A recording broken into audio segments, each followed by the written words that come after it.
संजमो देवा व्यक्तं नममुसन्ते जस धामे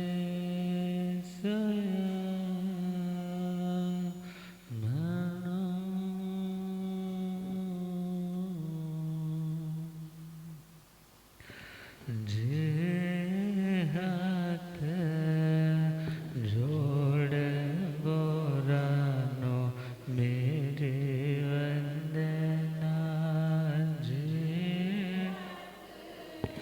जोड़ गोरानो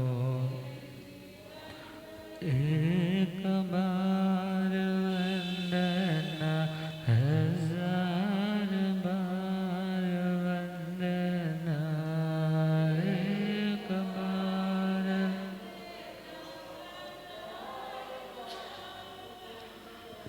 लाख बार वंदना करोड़ बार वंदना लाख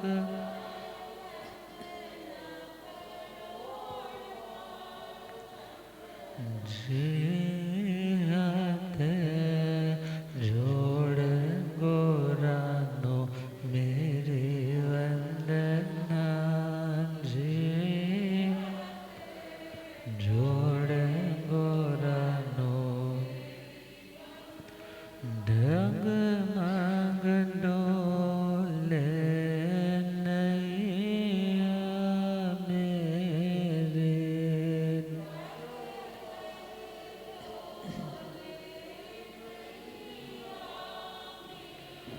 मुझको है सतगुरु तेरे मुझे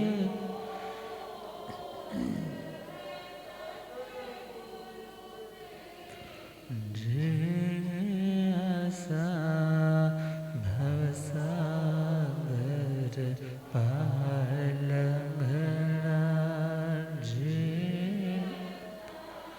भवसागर पार जे हाथ जोड़ गोरानो मेरे वंदना जे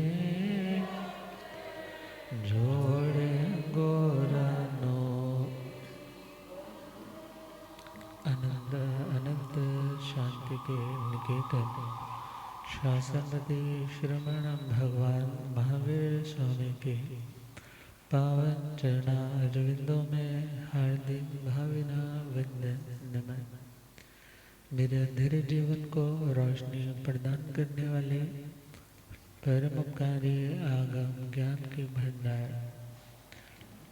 आगम ज्ञाता आगम पुरुष जिन शास्त्र रतन हिमाचल के श्री उपाध्याय भगवंत श्री गुरुदेव श्री जितेंद्र मुनि जी मनसा के पावन चरण कमलों में हार्दिक भावना वंदन नमन। आदरणीय सेवाभावी श्री प्रशमित मुनि जी, धर्म सभा में उपस्थित धर्मानुरागियों, सुशीलवती माताओं एवं बहनों, आज का मंगलमय पावन दिवस श्रमण संघ के प्रथम पटधर आचार्य सम्राट समता विभूति जैन धर्म दिवाकर परम पूज्य प्रातः स्मरणीय श्री आत्मा राम जी महाराज का पावन मंगलमय जन्म दिवस, जिनका पावन जन्म राहो नगरी में सन 1882 में हुआ। संवत के अकॉर्डिंगली चले तो संवत 1939 और संवत में से ही 57 इयर्स माइनस करें तो सन आ जाता है 1882। मनसा रामजी चोपड़ा और माता परमेश्वरी देवी के घर में इनका पावन जन्म हुआ। पूर्व जन्मों का साधक साधना के वैराग्य के मार्ग पर बढ़ने के लिए तैयार तो है, मगर अभी उसे कुछ नहीं पता कि आगे क्या होने वाला है। 2 साल तक की उम्र रही होगी कि 2 साल की उम्र में ही उनके पिताजी माताजी का देहांत हो जाता है। और माता का देहांत हुआ, पिता चिंता में पड़ गए कि अब बच्चे को माँ का प्यार भी देना है, पिता का दुलार भी देना है। इस बच्चे के अच्छे भविष्य के लिए मुझे अपना समय भी देना है। तो उस पिता ने अपने उत्तरदायित्व को निभाते हुए बच्चे की स्कूलिंग के लिए, उसके नैतिक संस्कारों के लिए अपना भरपूर योगदान दिया। राहो नगरी आज जो है वो पहले कभी बहुत बड़ी एक मंडी की तरह एक बहुत बड़ा वहाँ का बाजार, दिल्ली गेट और गेट, अलग अलग दरवाजे थे वहाँ पे। और बड़े संपन्न परिवार में जन्म हुआ है। खाने पीने की, पहनने ओढ़ने की कोई कमी नहीं। मगर कुदरत को क्या मंजूर कि उस बच्चे के सर से पिता का साया भी, जब वो बालक आत्माराम अभी 8 वर्ष का भी नहीं हुआ और पिता का साया भी छिन गया। मगर अभी दादी अम्मा है। दादी अम्मा सोचती है, मैंने अपने आंखों के सामने अपने बेटे को दुनिया से जाते देख लिया, बहू को जाते देख लिया, मगर अब मैं भी हिम्मत छोड़कर बैठ जाऊंगी तो इन बच्चों का भविष्य कैसे चल पाएगा। तो वो दादी अम्मा अपने पास जो भी जमा पूंजी है उसके अनुसार अपने परिवार के संस्कारों से उसे संवर्धित कर रही है। मगर समय आया कि अभी दादी का दुलार भी पूरा नहीं पाया था। मात्र 10 साल तक की ही नियर बाय एज हुई होगी और दादी माँ का भी साया सर से उठ गया। कोई प्रश्न कर सकता है कि माता पिता और बड़े जन कोई भी फैमिली में नहीं, तो ऐसा बच्चा सौभाग्यशाली कहाँ से कहला पाएगा? वो तो अनाथ हो गया। वो तो क्या हो गया? अनाथ हो गया। मगर विचार करना है, दीक्षा लेने के लिए, मोक्ष मार्ग पर बढ़ने के लिए रोकने वाले कौन होते हैं? माता पिता ही होते हैं।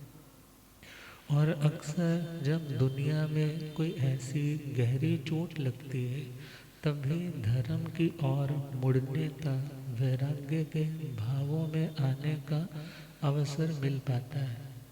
तो परमात्मा, आत्मा बोलो, परमात्मा बोलो, पूज्य आचार्य भगवंत श्री आत्मा राम जी महाराज, जो अभी लगभग 10 वर्ष की उम्र में है और सोच रहे हैं कहाँ जाऊँ। चाचा है, सोचा चाचा ने कि बच्चों का ख्याल रखना मेरा कर्तव्य है तो मेरे भाई के ही बेटे ना।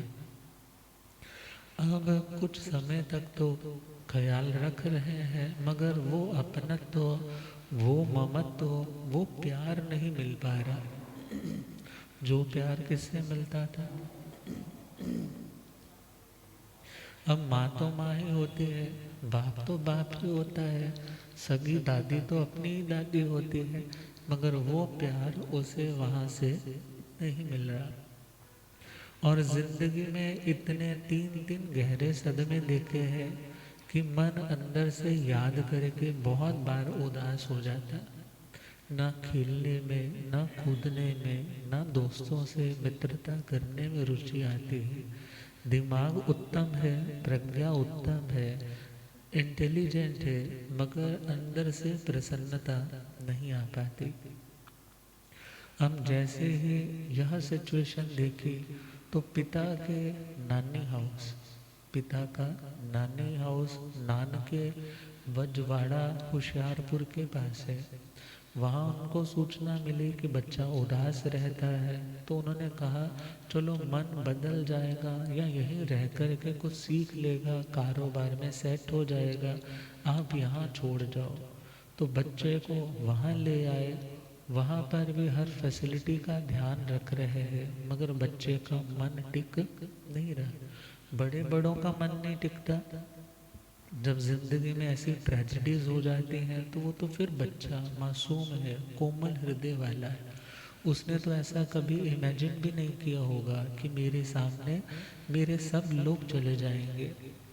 अब वहाँ जब मन नहीं लगा तो जालंधर में पूज्य आत्माराम जी के अपने नानके, मीन्स उनके मम्मी के पीआर थे। उन लोगों का फैमिली बिजनेस भी बहुत अच्छा है और इवन लुधियाना में भी उनका अलग से व्यापार है और जालंधर में भी बड़ा अच्छा वेल एस्टेब्लिश्ड उनका बिजनेस है। तो उन्होंने कहा हमारे पास बच्चे को छोड़ दो, ये बच्चा हमारी ही तो सौगात है, हम इसका परिवर्धन करेंगे, इसे पढ़ाएंगे, लिखाएंगे, योग्य बनाएंगे। अब वहाँ ले आए हैं, बड़ा प्यार देते हैं, दुलार देते हैं, मगर धीरे धीरे बालक आत्मा राम का मन वहाँ से भी उभरने लगा। मानो कुछ और बड़ा उसे पुकार रहा है कि जहाँ प्रेम का सागर लहरें उसे अपनी ओर खींच रही है कि तेरे को यहाँ रहना नहीं है। तो बच्चा वहाँ पर रह कर के भी आनंद नहीं मना पा रहा, खुशी अंदर जरा भी नहीं आ पा रही। अब जब अंदर से प्रसन्न नहीं है, चुप चुप बैठा रहता है, कोई बात होती है तो गुमसुम सा हो जाता है, सोच में पड़ जाता है कि पिता चले गए, माता चली गई और दादी भी चली गई, अब किसके सहारे और किसके लिए मैं ज़िंदगी में मेहनत करूं। अब जब ये सारी घटना चाची तक पहुंची, चाची पलवल में रहती थी। जो चाची थी वो भी मतलब अपने ससुराल में नहीं, पियर में ही रहने लग पड़ी थी, मगर उसको बच्चों से प्रेम बहुत था। जब उसे पता चला कि बालक आत्मा राम का मन अस्थिर रहता है, मायूस रहता है, तो सोचा एक माँ ही जान सकती है कि बच्चे को क्या चाहिए।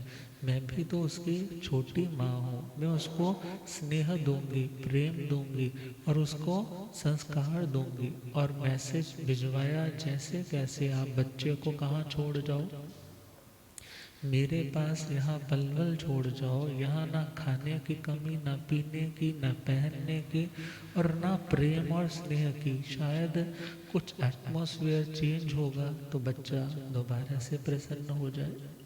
अब उस बच्चे को वहाँ ले आए, वहाँ ले आए। कुछ दिन तो अच्छा लगा, बड़ा प्रेम दिया, छाती से लगाकर आंसू भर भर के उसको निहारा कि बेटा मैं तेरी माँ हूँ, मैं तेरा ख्याल रखूँगी, तूने कभी भी कोई ऐसी बात दिल में नहीं लेकर आया। मगर फिर भी इतना प्रेम मिलने के बावजूद भी उसका मन फिर दोबारा से ऊबने लग पड़ा। अब मन उदास रहने लग पड़ा, सोच में पड़ गया कि दुनिया में वास्तव में अपना कोई नहीं होता। क्यों? क्योंकि जो अपना होता वो हमारे पास रहता। अब जिंदगी है, इसे ख़त्म भी नहीं किया जा सकता, मगर हाँ मुझे अपने पैरों पर स्टैंड होना है। ये लोग तो मुझे प्रेम दे कर के शायद मेरे को कुछ काम ही ना करने दे, मगर मैं अपने पैरों पर स्टैंड होना चाहता हूँ। स्वाभिमान कह रहा है कि तुझे कुछ सीखना है, कुछ करना है। कब तक दूसरों के करुणा के सहारे जिंदगी बिताएगा? तो उस बालक आत्मा राम ने वहाँ से भी रुखसत कर दी। फिल्लौर में ठंडू राम नाम के एक दुकानदार, एक बड़े अजीज उत्तम आत्मा, तो उस ठंडू राम भंडारी जी के पास काम सीखने के लिए पहुंच गए। कोई पुराना पिताजी का कोई रिश्ते में रहा होगा या मिलन में साझीदारी में रहा होगा, तो वहां पर पहुंचे हैं और फिल्लौर के उन ठंडू राम जी के आगे विष्णुदास अग्रवाल उनके मित्र हैं। कौन मित्र है? और वे अक्सर गुरुओं के आते जाते हैं। क्यों? क्योंकि उनके आगे मित्र हैं रामजस राय जैन जी। कौन से? रामजस राय जैन जी। तो वो गुरुओं के आते जाते, तो बच्चे ने सुना कि संतों का नाम सुना, तो मन में आया कि मैं भी चलूँगा। तो वहाँ से फिल्लौर से चलते हुए वो लुधियाना पहुँच गए। और लुधियाना में ही विष्णुदास अग्रवाल, जो पूज्य गणावच्छेदक स्वामी श्री जयराम दास जी महाराज के बहुत अनन्य उपासक हैं, बहुत उनके साथ जिसको बोलते हैं वाइब्रेशंस मैच करते हैं, दिल मिलता है, अपना दिल खोल करके उनके साथ बातचीत करते हैं। तो बच्चे से कहा आत्मा राम से कि बेटा तो मेरे साथ चल, मैं तेरे को संतों के दर्शन करवाऊंगा। अब संतों के पास पहुँचे हैं तो पूज्य श्री जयराम दास जी के पास बैठे थे, और वहीं पर विष्णुदास अग्रवाल जी के एक मित्र हैं रामजस राय जैन। जब उन्होंने देखा कि बच्चा बड़ा होनहार लग रहा है, बातों से बहुत इनोसेंट और बहुत इंटेलिजेंट लग रहा है, तो उनका जो झुकाव था वो पूज्य आचार्य भगवंत ज्योतिर्विद श्री मोतीराम जी महाराज। कौन से? श्री मोतीराम जी महाराज के श्री चरणों में उनका विशेष लगाव था, क्योंकि वो स्वयं विद्वान रहे होंगे। तो विद्वान व्यक्ति का झुकाव अक्सर विद्वानों के साथ होता है, तो वो उनके पास बैठते थे। तो उन्होंने बच्चे से कहा बेटा एक बार तो उनके पास भी जाकर बैठ। किनके पास? पूज्य आचार्य श्री मोतीराम जी महाराज। अब आचार्य श्री मोतीराम जी महाराज पूज्य पंजाब देशोद्धारक श्री अमर सिंह जी महाराज की 12 शिष्य आते हैं, उनमें इनका भी नंबर है। और 12 शिष्यों में हम चले तो 11वें नंबर के शिष्य थे पूज्य श्री बालक राम जी महाराज, जिनकी हिस्ट्री हमारे पूर्वज यदि देखें, हमारे गुरुदेव श्रद्धेय उपाध्याय गुरुदेव, उनके गुरुदेव पूज्य गुरुदेव श्री जगदीश मुनि जी महाराज, उनके गुरुदेव गणावच्छेदक स्वामी श्री गोकुल चंद जी महाराज, उनके आगे गुरुदेव गणावच्छेदक स्वामी श्री लालचंद जी महाराज, और उनके गुरुदेव परम पूज्य सोनाम धन्य श्री बालक राम जी महाराज, और उनके गुरुदेव आचार्य भगवंत श्री अमर सिंह जी महाराज। तो अमर सिंह जी महाराज के 12 शिष्य थे। कितने शिष्य? बड़े होनहार, विलक्षण प्रतिभाओं के धनी, संयम तप की मिसालें थी। और उन्हीं के 12 शिष्यों में आचार्य भगवंत पूज्य श्री मोतीराम जी महाराज, और उनके आगे देखें तो पूज्य श्री गणपत राय जी महाराज, और पूज्य श्री जयराम दास जी महाराज, और पूज्य ज्योतिर्विद परम पूज्य श्री शालिग्राम जी महाराज, पूज्य श्री शालिग्राम जी महाराज। तो पूज्य श्री मोतीराम जी महाराज के चरणों में जैसे ही बालक को लेकर के गए, तो बड़े महाराज ने उस बालक के सिर पे बड़े प्रेम से हाथ रखा और पूछा बेटा तुम कौन हो, कहाँ से आए हो? तो उसने, बच्चे ने शुरू से लेकर लास्ट तक की अपनी दुख भरी दास्तां इतना कॉन्फिडेंशियल लगा कि मैं इनके पास अपने दिल की बात कर सकता हूँ, और सारी बात बता दी कि परिवार में कोई कमी नहीं है, मगर मेरा मन कहीं पर भी लग नहीं रहा। तो जैसे ही उन्होंने सुना और बच्चे को देखा, परखा, तो विचारने लगे ये बच्चा तो बहुत ही लक्षण संपन्न है, और यदि ये जिन शासन में दीक्षित हो जाए तो यह जैन धर्म की ध्वजा को बहुत ऊंचा उठाने वाला, बहुत ही विद्वान और बहुत ही तेजस्वी मनस्वी महासंत के रूप में उभर करके आएगा। तो बालक के सिर पे हाथ रखते हुए पूछा कि बच्चे, क्या तुम हमारे पास रहना चाहोगे? तो बच्चे ने क्या बोला, मेरा तो और कहीं मन नहीं लगता, मगर मुझे यहाँ आकर के कुछ अच्छा लग रहा है। तो मेरा अंदर से तो भाव यही है कि मैं आपके चरणों में रह सकता हूँ। तो जिनके साथ वो आए थे उनको तो क्या कर दिया कि भाई तुम अपने काम पर जाओ, और बच्चे को समय के पाठ प्रतिक्रमण इत्यादि कंठस्थ करवाना प्रारंभ कर दिया। और वो समय भी आया जब बालक आत्माराम लगभग 11 साल 9 महीने 23 दिन इतनी ही समय के रहे, और छत बनूड़ के अंदर उनकी दीक्षा घोषित हो जाती है। छत बनूड़ राजपुरा जीरकपुर जाते हैं जब, तो रास्ते में आता है छत बनूड़। तो वहाँ पर सोनाम धन्य आचार्य भगवंत श्री मोतीराम जी महाराज, जो उस समय के महान पंजाब परंपरा के आचार्य हैं, लोगों में श्रद्धा है, विश्वास है, उनके संयम, उनके ज्ञान के प्रति अथाह समर्पण है। तो जैसे ही पता चला कि उनके श्री चरणों में दीक्षा होने जा रही है, तो जनता का हजूम वहाँ पर पहुँच जाता है, और बड़ी भव्य शोभा यात्रा के बाद उस बालक की दीक्षा निष्पन्न होती है, और नाम रखा जाता है आत्माराम। क्या रखा जाता है? आत्माराम। अब दीक्षा संपन्न होने के बाद मीन्स दीक्षा के समय पूज्य आचार्य श्री मोतीराम जी महाराज ने उनकी सारणा वारणा धारणा अर्थात शिष्य के रूप में किन्हें सौंप दिया? पूज्य श्री शालिग्राम जी महाराज। अब उनके श्री चरणों में रहकर अपनी साधना में आगे तो बढ़ रहे हैं, मगर ज्ञान ध्यान की दृष्टि से संस्कृत प्राकृत आगम और आगमेतर आगमों से अन्य जो साहित्य है उसके जो विशेषज्ञ हैं वो कौन है? पूज्य आचार्य श्री मोतीराम जी महाराज। तो उनके ज्ञान दीक्षा देखा जाए, ज्ञान ध्यान सिखाने वाले कौन? पूज्य श्री मोतीराम जी महाराज। अब उनके चरणों में समर्पित है। अब बच्चे को कहते हैं बेटा पढ़ ले कुछ, वो कहते हैं बस पढ़ तो लिया एक बार, अब मेरे से बार बार नहीं पढ़ा जाता। अब वो कहते हैं अच्छा पढ़ा नहीं जाता, अच्छा मेरे से सुन ले, अच्छा आप सुना दो। अब बच्चा है ना, अभी कितनी उम्र है, 12 साल भी पूरे नहीं हुए थे। तो सुनाते हैं, सुनाने के बाद पूछते हैं कुछ याद हुआ? वो कहने लगे हाँ अभी सुन लो, मेरे को तो याद हो गया। और जैसे ही सुनाते वो बिल्कुल डिट्टो जैसे कार्बन कॉपी निकल करके आती है ऐसे सारा सुना देते। तो उनकी इस विलक्षणता को देख करके वो चमत्कृत हो जाते, सरप्राइज एस्टॉनिशिंग फील करते कि कितना तेजस्वी बालक है।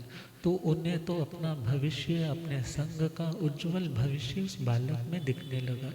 अब बच्चे को कहते हैं अच्छा तूने पढ़ना नहीं है मेरे से सुन लिया कर, पढ़ना नहीं है मेरे से सुन लिया कर। बिकॉज हर बच्चे का आईक्यू, हर बच्चे का ब्रेन एक जैसा पैटर्न फॉलो नहीं करता। कुछ बच्चे देख कर के याद करते हैं, विजुअल पिक्चर्स के साथ याद करते हैं। कुछ कोई स्टोरी बना करके सुनाओ तो उनके बाद दिमाग में रहती है। कुछ बच्चे पढ़ पढ़ के याद करते हैं, कुछ बच्चे लिख लिख करके याद करते हैं।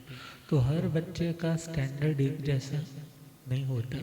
तो उन पूज्य आचार्य आत्माराम जी महाराज जब बाल्यावस्था में है, नव दीक्षित साधु है, तो उनका लर्निंग का प्रोसेस कौन सा है? सुना दो, सुन करके मैं उसको याद कर लूँ। और समय आने पर ऐसा विलक्षणता का आविर्भाव, मतलब ऐसी उनकी साधना निखरने लगी कि उनको कितने कितने श्लोक, कितने कितने शास्त्रों के पाठ लर्न होने लग पड़े, और समय आने पर कुछ व्याख्यान देने भी लग पड़े गुरुओं की आज्ञा के साथ।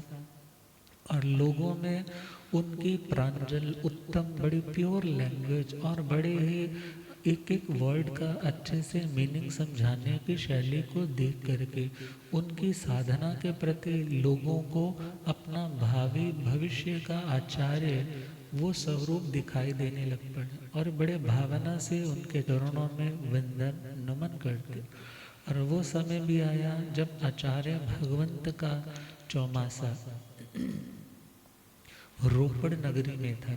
लगभग 7 साल की दीक्षा रही होगी, और वहाँ के एक पादरी जिनका नाम था उप्पल साहब थे, और उन्होंने जब इनके रूप लावण्य को, इनकी भाषा की सौष्ठवता को, प्रांजलता को, बिल्कुल रिफाइन इनका वोकैबुलरी है, तो उन्हें देख करके पूर्णचंद उप्पल जी के मन में ख्याल आया, यदि ये हमारे धर्म में आ जाए तो हमें प्रचारक एक बड़ा ज़बरदस्त मिल जाएगा। कितना रूहानी नूरानी चेहरा है। और उन्होंने अपनी 5 लड़कियों को लेकर सायंकाल में सूर्यास्त से पूर्व पहुंच गए। कहने लगे, मुनि श्री जी, आपसे बात करने में संकोच भी आ रहा है, और ना करो तो मन की बात मन में ना रह जाए, ये चिंता भी सता रही है। पूछने लगे, आप बोलिए ना, क्या बात है। कहने लगे, आप जैसे सुंदर तेजस्वी युवा अवस्था से, ज्ञान अवस्था से संपन्न, इतना सुकुमार सुंदर तेजस्वी रूप लावण्य है, आप इस प्रकार इतनी कठोर साधना क्यों कर रहे हैं। मेरा मन है ये मेरी 5 सुंदर कन्याएं आपकी सेवा में उपस्थित है, आप जिस पर भी उंगली कर दोगे उसी के साथ आपकी क्या करवा देंगे, शादी। तो कन्वर्जन का जो काम है वो आज का नहीं, पहले का भी रहा है। जैसे आजकल तो पैसे की फंडिंग दे करके, शादी करवा करके, या कुछ अन्य कार्य के माध्यम से लोगों का धर्म परिवर्तन करवाया जा रहा है। मगर जैसे ही उस, अभी तो युवा अवस्था में है, पूज्य आत्माराम जी के पास ये ऑफर भी आई, मगर उन्होंने कहा, उप्पल जी, मैं तो आपको एक बहुत ही समझदार, बहुत नेक दिल इंसान समझता था, मगर आपके मन में तो संतों की गरिमा का जरा भी ध्यान नहीं है। आपको ख्याल होना चाहिए, जैन साधु कंचन और कामनी के, जमीन और जायदाद के 3 करण और 3 योग से त्यागी होते हैं। मन वचन काया से यह किसी ऐसे पर पदार्थ की इच्छा नहीं करते। और स्त्री जाति तो संपूर्ण नारी जाति हमारे लिए भगिनी या माता के समान है। अतः आप ऐसी बात दोबारा से मत कर। बड़े शर्मसार हुए, पानी पानी हुए, वहाँ से लौट आए। जरा भी अपने अखंड ब्रह्मचर्य व्रत में दोष आने नहीं दी। और लगभग 9 वर्ष की दीक्षा रही होगी जब वर्णन आता है सियालकोट का, और प्लेग नाम की बीमारी बहुत फैली हुई थी। और उस समय ऐसी वैक्सीनेशंस भी उपलब्ध नहीं थी कि यदि कोई रोगी हो जाए तो उसको वैक्सीनेशन लगा करके उस प्रॉब्लम को रिकवर या कंट्रोल किया जा सके। तो हमारे चारित्र नायक पूज्य श्री आत्माराम जी को भी प्लेग हो गया। और जब प्लेग हुआ तो ऐसी लाइफ थ्रेटनिंग बीमारी उस टाइम में रहती थी। इलाज चल रहा है, मगर इलाज होने के बावजूद भी कोई फर्क नहीं पड़ा। पूज्य आचार्य श्री मोतीराम जी महाराज या बड़े महाराज गणपत राय जी महाराज, जयराम दास जी महाराज साहब, उनमें से कोई संत औषधि लेने के लिए जाते थे वैद्य से, और लाकर के बीमार रुग्ण अवस्था से गुजर रहे उन आत्माराम जी को देते। मगर बीमारी तो बढ़ती जा रही है और हमारे लोग भी कहाँ टिकने वाले होते हैं। जो डॉक्टर उनका इलाज कर रहा था, जब वो गली से गुजरते तो सब रुक रुक के उसको ताने देते, तुम्हारे से हमारे संत ठीक नहीं होते, तुम काहे के डॉक्टर हो, तुम्हारी क्या शफा है, हम तो तुम्हें बहुत बड़ा वैद्य समझते थे, मगर तुम्हारे पास तो सिर्फ नाम की डॉक्टरी है मगर काम की डॉक्टरी नहीं है। जब वो उस डॉक्टर ने ऐसी बातें बार बार सुनी तो उसका दिल भी मानो क्या हो गया, अंदर ही अंदर टूटने लग पड़ा। वो सोचने लगा कुछ ऐसा करूँगा, ना रहेगा बांस, ना बचेगी बांसुरी, ना मेरे को सुननी पड़ेगी, बस ऐसा ही कुछ करूँगा। और अगली सुबह दवाई ख़त्म हो गई थी तो संत लेने के लिए आए, तो उसने उस समय दवाई में संग किया एक तरह का पॉइजन, वो मिक्स करके दे दिया कि महाराज ये आज की औषधि है, इसके बाद तो पूरा आराम आ जाएगा, इसके बाद तो पूरा आराम आ जाएगा। संत भी कह रहे हैं हाँ, रात भर बड़ा बेचैन रहा। वो डॉक्टर कहने लगा मैं भी बड़ा बेचैन रहा, मुझे भी नींद नहीं आ रही थी, मगर मैंने ऐसी औषधि बनाई है कि अब वो बिल्कुल स्वस्थ हो जाएगी। अब जैसे ही औषधि लेकर गए हैं, जाकर के मुनि जी को दी है, जैसे ही औषधि ग्रहण की है, एकदम अंदर जाकर के मानो सारी गंदगी वॉमिट के रूप में बाहर आ गई। और जैसे ही बाहर आई है कुछ रिलीफ पड़ा, कुछ चैन पड़ा, क्योंकि जब किसी की आयुष्य अभी लंबी हो तो उनको जहर भी दे दो तो कोई भी उनके ऊपर उसका असर नहीं होता, बल्कि वो नेगेटिव चीज़ें भी पॉजिटिव रूप में इफ़ेक्ट करने लग जाती। अब जैसे ही जहर का असर वॉमिट के रूप में तो बाहर आ गया, मगर कुछ कुछ अंशों में स्किन के ऊपर कुछ दाने आ गए, गले की आवाज़ कुछ रुंधने लग पड़ी, रुकने लग पड़ी। तो कई दिन हो गए हैं, कुछ डॉक्टर्स जो आ रहे थे, विजिट कर रहे थे, तो अब एक जैन वैद्य था जिसकी 2 दुकानें थी, और दूसरी दुकान पे एक अल्लाह बख्श नाम का एक मुसलमान जो उस दुकान को संभालता था, कभी उसका भी आना हुआ दवाई इत्यादि देने के लिए। संतों ने, बड़े महाराज ने पूछ लिया कि इसके दाने नहीं जा रहे, गले की आवाज़ नहीं खुल रही, ऐसा क्या है। कहने लगे महाराज वचन दो तो आपको मैं बताऊंगा, वरना आपको मैं कुछ नहीं बताऊंगा। कहने लगे हमने किसी के अहित के लिए तो बोलना ही नहीं है, तो तुम बताओ ना क्या बात है। कहने लगे उस डॉक्टर ने परेशान होकर के आपके इस मरीज साधु को क्या दे दिया, संज्ञा दे दिया, जो जहर है, और इसके कारण इनका तो आयुष्य लंबा था कि इनको वमन हो गया, मगर उसके कुछ अंश शरीर में रह गए, जिसके कारण कुछ दाने भी रहेंगे, कुछ बोलने में इनकी आवाज़ धीमी रहेगी, बहुत ऊंचा ये बोल नहीं पाएंगे। संतों ने कहा यदि किसी ने कुछ ऐसा किया भी है तो निश्चय से तो अपना ही कर्म हमारा बुरा होगा, हम किसी के प्रति वैर भाव नहीं रखते, उसको माफ़ कर दिया। तो इस प्रकार, क्योंकि जिसकी बड़ी है तो बड़े के तो कई सारे इलाज है, मगर घटी का कोई इलाज नहीं है। तो पूज्य श्री आत्माराम जी महाराज कुछ स्वस्थ होते हैं, अपने स्वाध्याय में, अपने लेखन कार्य में दोबारा से डट जाते हैं, और उनकी ऐसी उत्तम साधना, कुछ बुक्स की पब्लिशिंग स्टार्ट हो गई है। जो चिंतन मनन करते हैं, सोचते हैं वो चिंतन मनन मेरे तक ही ना रह जाए, वो चिंतन लोगों तक पहुँचे, वो चिंतन लोगों का बन सके, तो उन्होंने लेखन का कार्य प्रारंभ किया। और सो नाम धन्य परम पूज्य आचार्य श्री सोहन लाल जी महाराज अमृतसर में विराजमान है, और पंजाब के श्री परम पूज्य श्री कांशी राम जी महाराज साहब भी सेवा में है। तो ऐसी अवस्था में उन्होंने देखा कि कौन उपयुक्त है, कौन उपाध्याय पदवी के लिए लायक संत है। तो संवत 1969 मीन्स 57 माइनस कर दें तो सन 1912, सन 1912, 30 साल की उम्र, कितने साल की, 30 साल की उम्र, और उतनी छोटी सी उम्र में उन्हें क्या दे दिया, उपाध्याय का पद। सन 1969 माइनस 57, तो हमारे पास कितने आ रहे हैं, 1912। तो इतनी छोटी अवस्था में उन्हें उपाध्याय पदवी उनकी योग्यता को देखते हुए सौंप दी गई। तो उपाध्याय बनने के बाद तो उनके कार्य में और तीव्रता आ गई।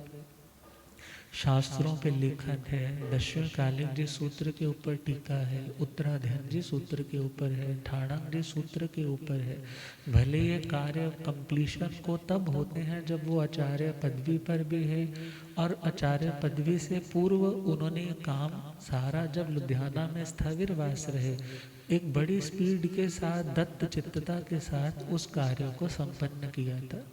तो अपनी साधना में आगे बढ़ रहे, और वो समय भी आता है जब पंजाब परंपरा में, पंजाब परंपरा में पूज्य श्री काशीराम जी महाराज जो आचार्य बन गए थे, उसके बाद अब उनका भी देवलोकों का समय आ जाता है।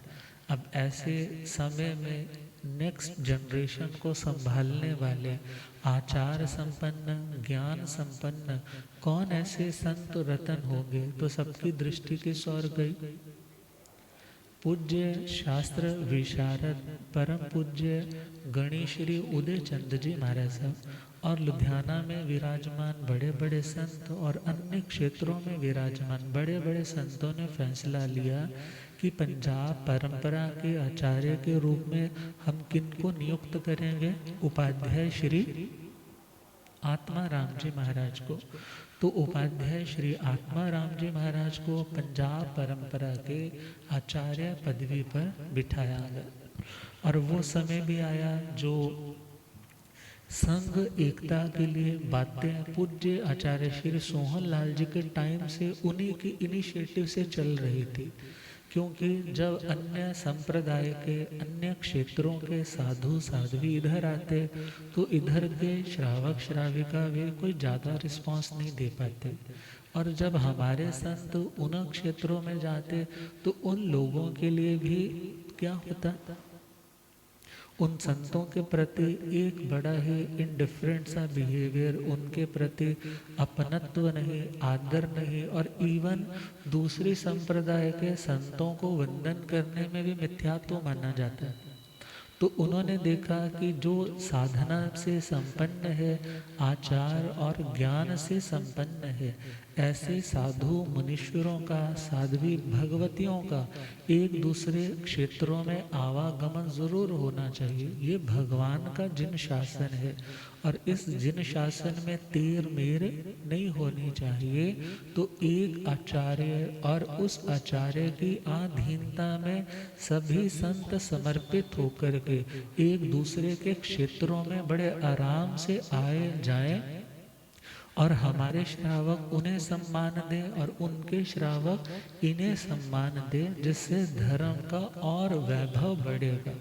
तो उसका मूर्त रूप बनने जा रहा है जब आचार्य भगवंत पूज्य श्री आत्मा राम जी महाराज पंजाब परंपरा के आचार्य है।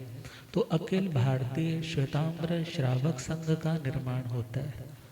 अब श्रावक संघ जाता है, अन्य अन्य संतों से सारी वार्ता, सारी चर्चा करते हैं, और फाइनली सादड़ी में सम्मेलन की घोषणा होती है सन 1952, 1952 के अंदर।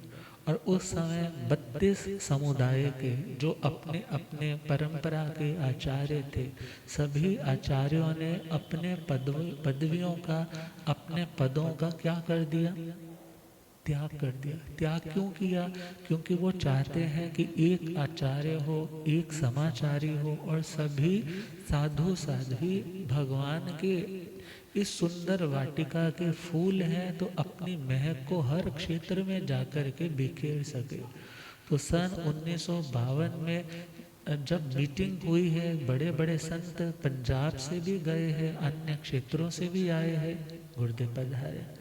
हो रब मेरा सतगुरु बन के आया मैनो,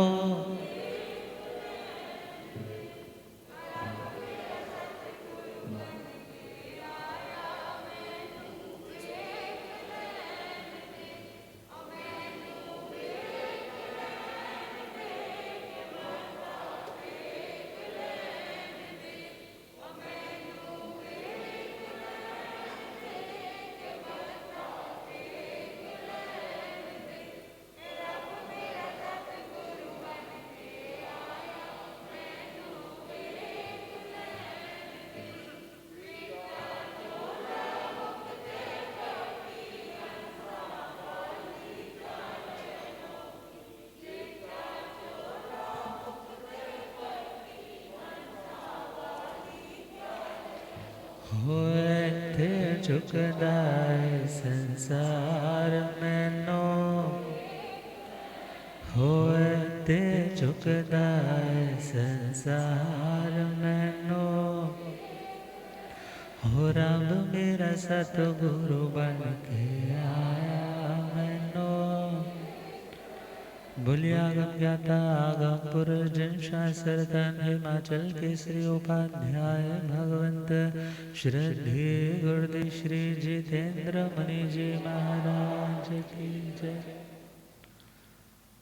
और आचार्य पदवी की घोषणा से पूर्व, इससे पूर्व भी हमारे चारित्र नायक पूज्य आचार्य भगवंत अजमेर सम्मेलन में भी गए थे, और अजमेर सम्मेलन में भी वही सारी बातें थी कि हम सब एक होकर के संघ का विस्तार कर सके। और वहाँ से जब लौट रहे हैं तो रास्ते में चांदनी चौक, दिल्ली में पहुँचे तो चांदनी चौक में 32 आगमों के जानकार श्रावक श्राविका थे। उस टाइम की बातों की हम आज रिवीजन करें तो उन लोगों ने यदि किसी साधु साध्वी को प्रमाण पत्र दे दिया ना, तो इट मीन्स वो फाइनली अच्छा ही है। तो जैसे आजकल मूवीज़ को फाइनल होने से पहले सेंसर बोर्ड देखता है कि ठीक है या नहीं है, तो जब पूज्य श्री आत्माराम जी महाराज उधर से गुजरते हुए दिल्ली होते हुए लौट रहे थे, तो चांदनी चौक के संघ ने उन्हें जैन धर्म दिवाकर की पदवी से नवाजा था। जैन धर्म दिवाकर सूर्य को बोलते हैं। सूर्य क्या करता है? जो दुनिया में विद्यमान पदार्थ है मगर दिखाई नहीं दे रहे, उन्हें प्रकट करता है। इसी प्रकार उन्होंने जैन आगमों के ऐसे रहस्य जो विद्यमान तो है मगर सामान्य जनता नहीं जानती, उन्हें अपनी लेखन शैली के माध्यम से प्रकाश में लाने का काम किया। तो खैर हम पहुंच तो गए थे सन 1952 में, और 1952 में उन्हें श्रमण संघ के प्रथम पटधर के रूप में चयनित किया गया।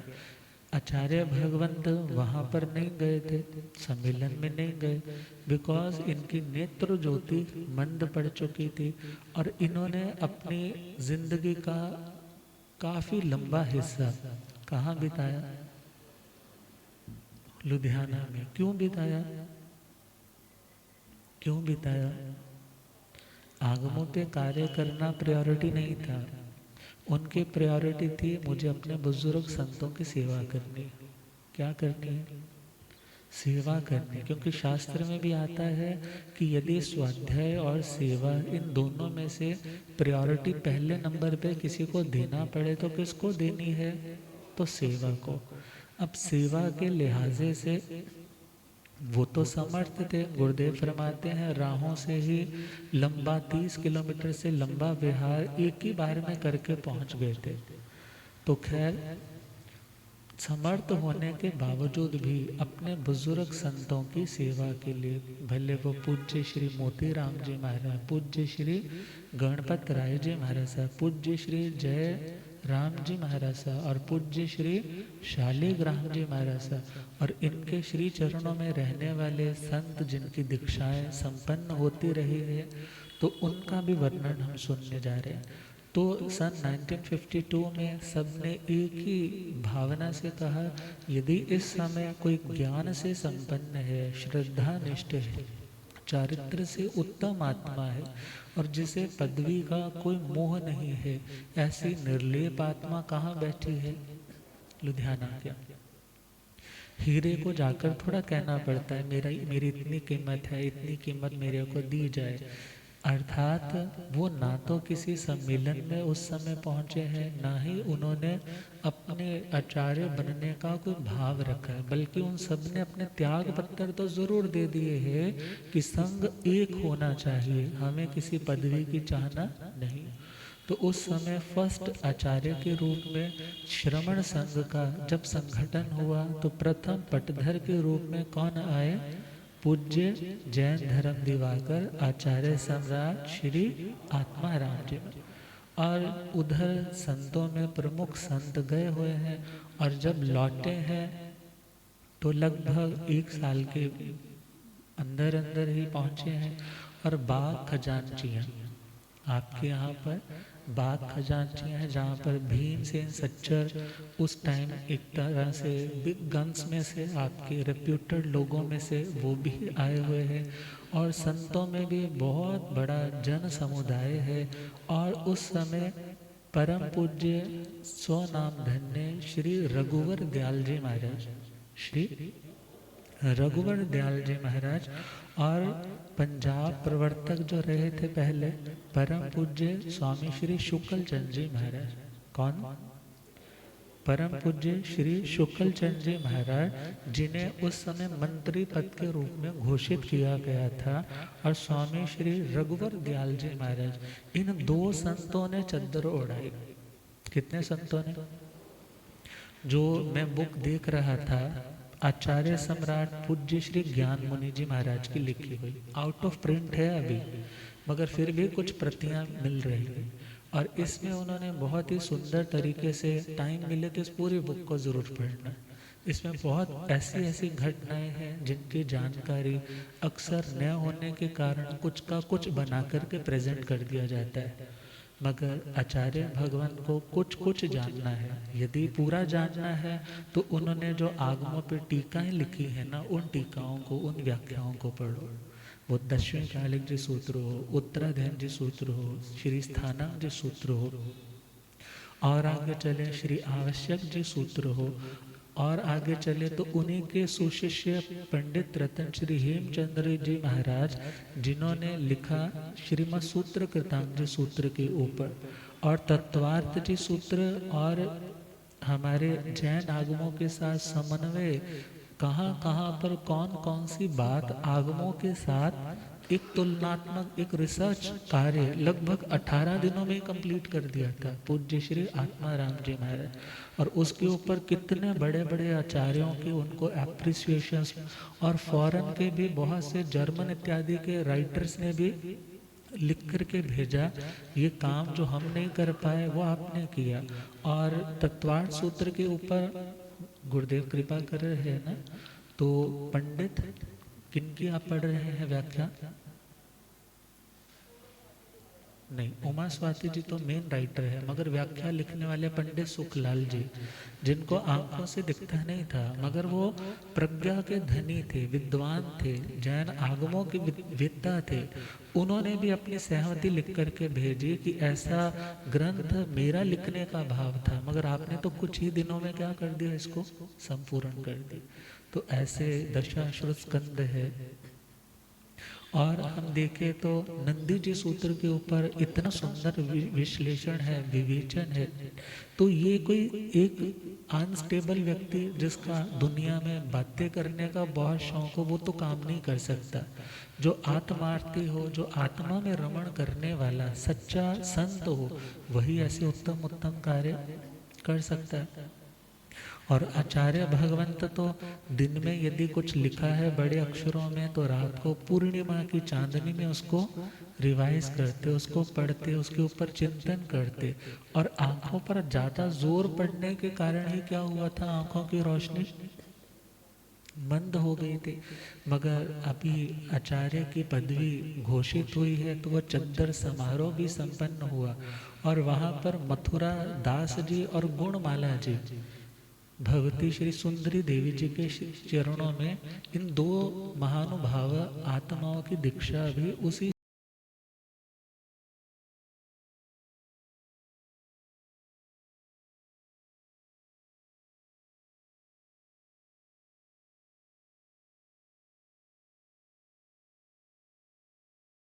और सन 53 में ही 20 फीट की ऊंचाई से क्या हो गए, गिर गए हैं। तो जांग की हड्डी के 3 टुकड़े हो गए और ऐसी भयंकर चोट है, मगर फिर भी आत्मा में रमण करने वाले शांति के ज्ञान के देवता सिर्फ जुबान से ही तो पीने वाले जो थे बड़ी शांति है। और डॉक्टर वर्जन सीएमसी हॉस्पिटल जब लेकर जाया गया ऑपरेशन के लिए, तो उन्होंने क्या बोला कि आपको बेहोशी के लिए, क्योंकि ऑपरेशन करना है तो एंथीसियास देना पड़ेगा, तो उन्होंने बोला कि हम तो दुनिया को होश में लाते हैं और तुम हमें बेहोश करोगे। नहीं भाई, मैं तो कायद सरफ में चला जाऊंगा, मगर मैं उस कष्ट को समता से सहूंगा, ज़रा भी हिलूंगा नहीं, तुम्हारे ऑपरेशन में ज़रा भी खलल नहीं डालूंगा। तो जब कई घंटे चला वो ऑपरेशन, मगर आचार्य भगवंत ज़रा भी हिले डुले नहीं, ज़रा भी उफ नहीं, आह नहीं, कोई ज़रा भी माथे पर शिकन नहीं। और जब ऑपरेशन कंप्लीट हुआ तो चरणों में आकर गिर गए। कहने लगे जीसस क्राइस्ट के बारे में हमने सुना है कि उन्हें जीवित अवस्था में ही टांग दिया गया, किलों से गाड़ दिया गया, मगर आप जैसे समता विभूति को देख करके लगता है कि हमने तो जीवित अवस्था में जीसस क्राइस्ट के दर्शन कर लिए। और भी कई चमत्कारिक घटनाओं का वर्णन आता है, तो मेरे ख्याल से मैं ही सब कुछ बोलूँगा तो गुरुदेव ने तो कृपा, हमने उनको भी सुनना है। तो आचार्य भगवंत पूज्य श्री आत्मा राम जी महाराज जो आत्मार्थी संत, और लास्ट में कैंसर की तकलीफ का भी वर्णन आता है, मगर उस बेचैनी की अवस्था में भी उनके मन में बड़ा चैन था, बड़ा संतोष था कि मेरे कर्म कट रहे, मेरे कर्म कट रहे। बड़े बड़े संत महासतियाँ जी आकर के वंदन नमन क्षमा याचना के लिए पहुँचते हैं। और वो समय भी आया जब 30 जनवरी सन 1962 और सुबह लगभग 10 बजे के करीब उन्होंने कह दिया कि अब मेरा समय आ रहा है। 103 104 बुखार को रखा है। डॉक्टर्स आकर के पूछ रहे हैं कैसी तबीयत है, बोले मैं बिल्कुल ठीक हूँ, मैं बिल्कुल ठीक हूँ। जिनको प्रॉब्लम है ना, ये दुखी हो रहे हैं, इनको चेक करो, मेरे को कोई प्रॉब्लम नहीं। और उन्होंने उस समय अनशन ग्रहण किया, संथारा ग्रहण किया, और रात के लगभग 2:30 बजे के करीब उन्होंने अपने इस नश्वर देह को छोड़ करके अपनी साधना के शिखरों का स्पर्श करते हुए अगले भव के लिए प्रयाण किया। तो ऐसे निर्लेप आत्मा, ज्ञान के देवता, तपस्वी आत्मा, ध्यान के देवता, ज्ञान के देवता, समता, सहनशीलता, निरअभिमानता के प्रति पूज्य आचार्य श्री आत्मा राम जी में सौभाग्य है आपका, आपको उनका मंगलमय शहरवासी कहलाने का मौका तो मिल रहा है ना, कि जहाँ पर इतना लंबा टाइम हो रहे। तो ऐसे पवित्र आत्मा के उस मंगल में जीवन की समृद्धि में पावन चरणों में पुनः पुनः वंदन नमन करते हुए 2 पंक्तियां गुनगुनाएंगे। जन्म दिवस है आया तम गुरुवर का, जन्म दिवस है आया तम गुरुवर, श्रद्धा भक्ति से कर लो सारे गुण और गान, श्रद्धा भक्ति से गा लो सारे गुण और। संवत 1939 जन्म राव में पाया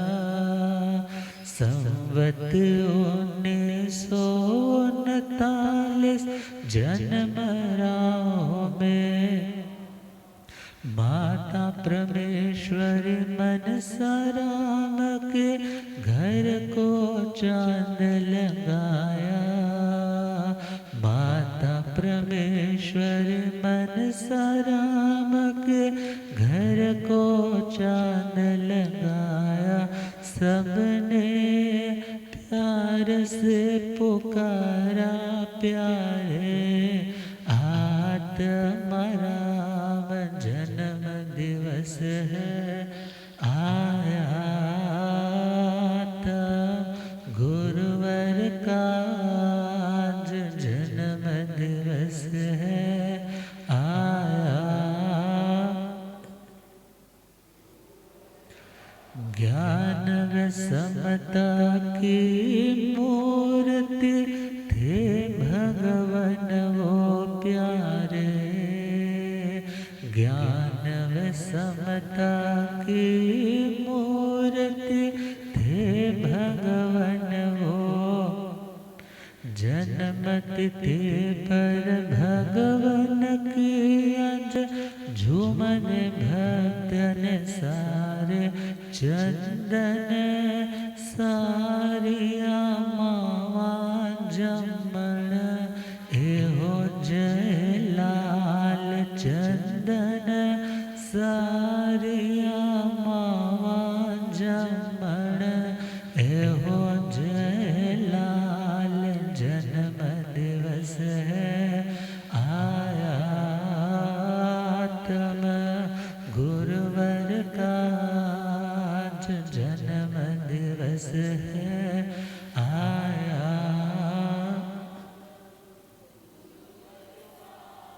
2 मिनट और लेंगे। आचार्य भगवंत के प्रमुख शिष्य सोनाम धन्य व्याख्यान वाचस्पति पूज्य श्री खजान चंद जी महाराज, स्थानकों की प्रेरणा देने वाले और जैन मतावलंबियों में क्रांति घोलने वाले, स्थानकों की प्रेरणा देने वाले कौन थे? पूज्य श्री खजान चंद जी महाराज।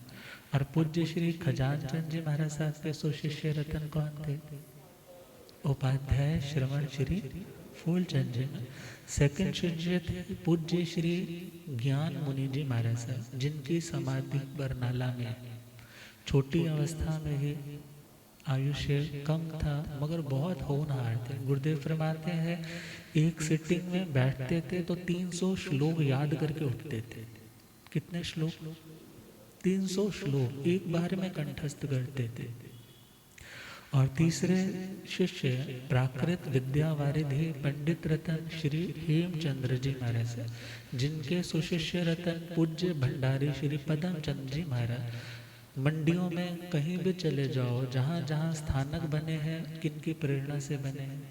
भंडारी श्री पदम चंद जी महाराज, जो प्रवर्तक पद अंबाला में उनका चंद्र महोत्सव हुआ। और उन्हीं के सुशिष्य रतन परम पूज्य वाणी के सम्राट प्रवर्तक भगवंत श्री अमर मुनि जी महाराज। चौथे शिष्य में चले तो पूज्य श्री ज्ञान मुनि जी महाराज, बहुश्रुत श्री ज्ञान मुनि जी महाराज। कितनी आरतियां, कितने भजन लिखे। और इन्हीं के सुशिष्य रतन हमारे युग प्रधानाचार्य सम्राट ध्यान योगी डॉक्टर श्री शिव मुनि जी महाराज। और अगले शिष्य पूज्य श्री प्रकाश मुनि जी महाराज। और छोटे शिष्य भोले बाबा आत्मकुल कमल दिवाकर श्री रतन मुनि जी महाराज। और इनसे और छोटे लघु शिष्य पूज्य वाचनाचार्य वरिष्ठ उपाध्याय श्री मनोहर मुनि जी महाराज। और सबसे छोटे शिष्य श्री मथुरा दास जी महाराज। पूज्य श्री क्रांति मुनि जी महाराज साहब भी अपने गुरु के रूप में इन्हीं को स्वीकार करते थे। इस प्रकार भरा पूरा परिवार, शासन की प्रभावना करने वाला परिवार, क्योंकि हीरों की खदान से तो हीरे ही निकलते हैं ना। तो ऐसे कोहिनूर हीरों से भरा हुआ ये जिन शासन और भी आगे चमकता दमकता रहे, इन्हीं मंगल में भावनाओं के साथ गुरुदेव कृपा करेंगे। ओम।